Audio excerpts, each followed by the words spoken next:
시청자 여러분 안녕하십니까? VOA 뉴스투데이 시작합니다. 마이크 폼페이오 미국 국무장관이 미북 추가 정상회담은 북한이 비핵화에 실질적인 진전을 보일 가능성이 있어야 이루어질 것이라고 말했습니다. 폼페이오 장관은 북한이 자세를 바꾸고 대화에 임하기를 바란다고 촉구했습니다. 첫 소식 김영교 기자가 보도합니다. 마이크 폼페이오 국무장관은 미국 의회 전문 매체 더 힐이 진행한 인터뷰에서 올해 안에 미북 정상회담 가능성이 있느냐는 질문을 받았습니다. 폼페이오 장관은 추가 미북 정상회담은 북한이 비핵화에 실질적인 진전을 보일 것이라는 가능성이 있어야 열릴 것이라고 밝혔습니다.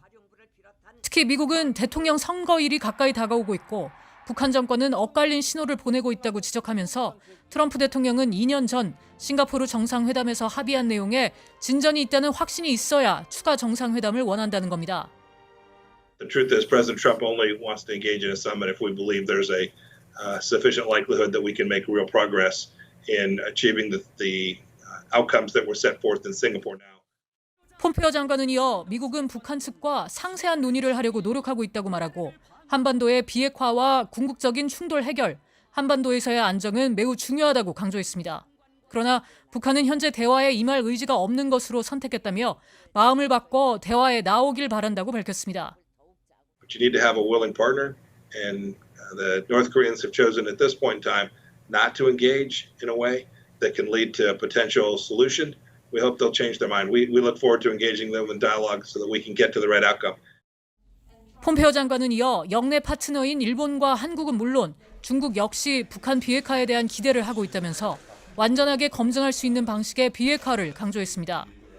We need to do that. We need to do so in a way that is completely verifiable. We still continue that mission.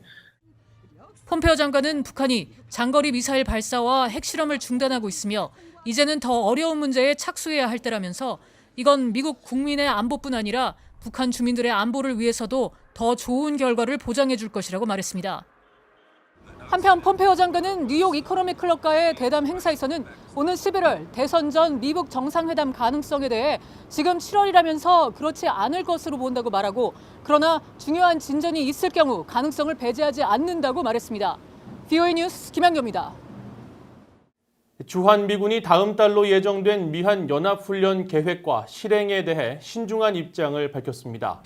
피터슬리 주한미군 및 유엔 사령부 대변인은 8월로 예정된 미한 연합훈련의 형태와 전작권 검증 평가 포함 여부 등을 묻는 VOA의 질문에 정책적인 목적과 외교적 해법의 공간을 보존하기 위해 주한미군은 훈련 계획이나 실행에 대해 공식적으로 언급하지 않는다고 밝혔습니다.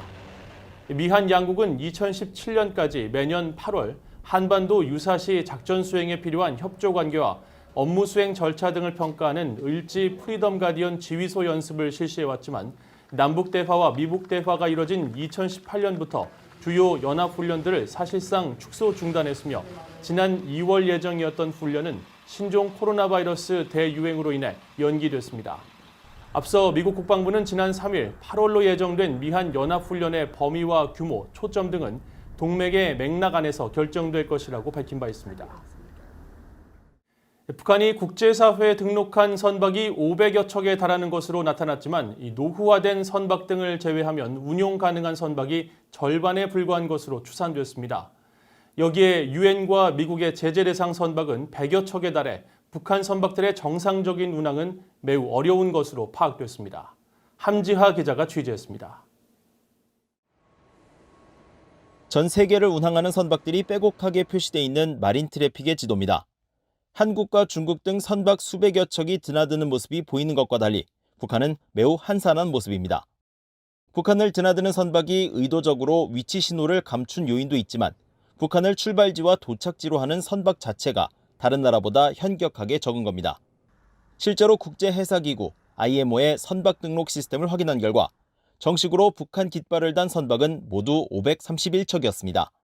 그런데 이 중 1980년 이후 건조된 선박, 즉 운항기간이 40년이 지나 노후화되거나 폐기 처리됐을 것으로 추정된 선박을 제외하면 실제 북한이 운용 중인 선박은 약 270척입니다.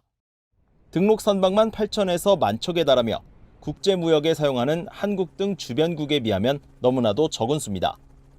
북한 경제 전문가인 윌리엄 브라운 미 조지타운대 교수는 이들 270척 중에서도 실제 운항이 가능한 선박은 극히 일부일 것으로 추정했습니다. Socialist or planned economy, they never depreciate products like a ship.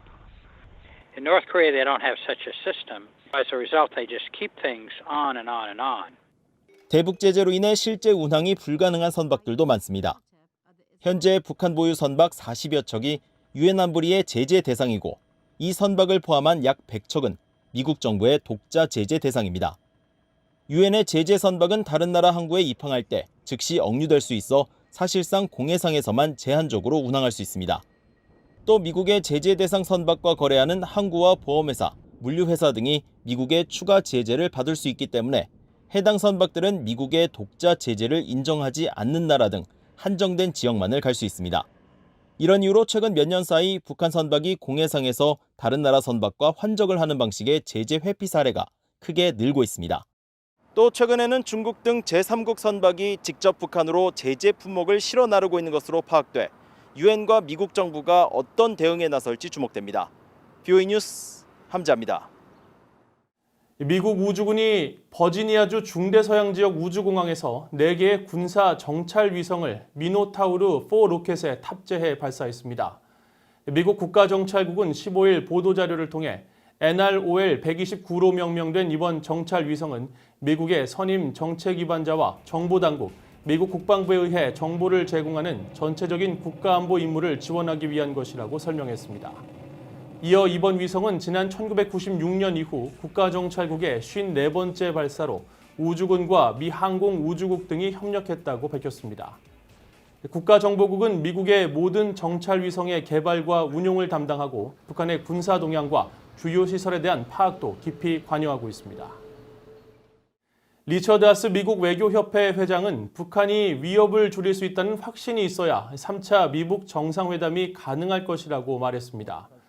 하스 회장은 15일 VOA와의 인터뷰에서 오는 11월 대선에 앞선 10월에 이른바 옥토버 서프라이즈로 또 한 번의 미북 정상회담이 열릴 가능성을 배제할 수 없다는 일각의 관측에 대해 정상회담은 비핵화라는 목표를 이루기 위한 수단이어야 한다며 이같이 말했습니다. 이어 다음 달 미한 연합훈련은 반드시 재개돼야 한다면서 연합훈련이 축소되거나 취소됐던 1차 미북 정상회담 이후 북한의 재래식 군사 위협은 줄어들지 않았고 미북 협상과 연합훈련이 연계돼서는 안 된다고 말했습니다. 하스 회장은 또 북한 비핵화는 한 번에 이룰 수 없다며 대북 제재 완화를 대가로 북한의 핵과 미사일 프로그램 역량에 제약을 두고 이를 검증할 수 있게 해야 한다고 밝혔습니다. 미국과 베트남이 적에서 동반자로 탈바꿈한 것은 다른 분쟁 국가들에게도 모범 사례가 될 것이라고 미국 주재 베트남 대사가 강조했습니다. 미국과 베트남 수교 25주년을 기념해 15일 워싱턴의 스팀슨 센터가 주최한 화상 간담회에 참석한 하킴 응옥 미국 주재 베트남 대사는 두 나라는 효과적인 협력을 통해 미래를 함께 구축하고 있고 전쟁의 유산도 성공적으로 극복했다며 이같이 밝혔습니다. 응옥 대사는 특히 베트남이 전쟁의 상처를 극복하도록 미국이 돕는 과정에서 미국인들의 최고의 모습을 보았고 이를 계기로 베트남인들의 미국에 대한 인식이 크게 바뀌었다고 말했습니다. 함께 참석한 데니얼 크리텐 브링크 베트남 주재 미국 대사는 현재 양국 관계는 기적이나 우연이 아니라 지도자들과 국민들의 용기, 선의의 결과라면서 안전하고 평화로운 인도태평양과 양국의 주권 존중, 정치체제의 안정을 기반으로 양국의 동반자 관계를 더욱 강화하고자 한다고 밝혔습니다. 이상으로 VOA 뉴스투데이를 마칩니다. 시청해주신 여러분 고맙습니다.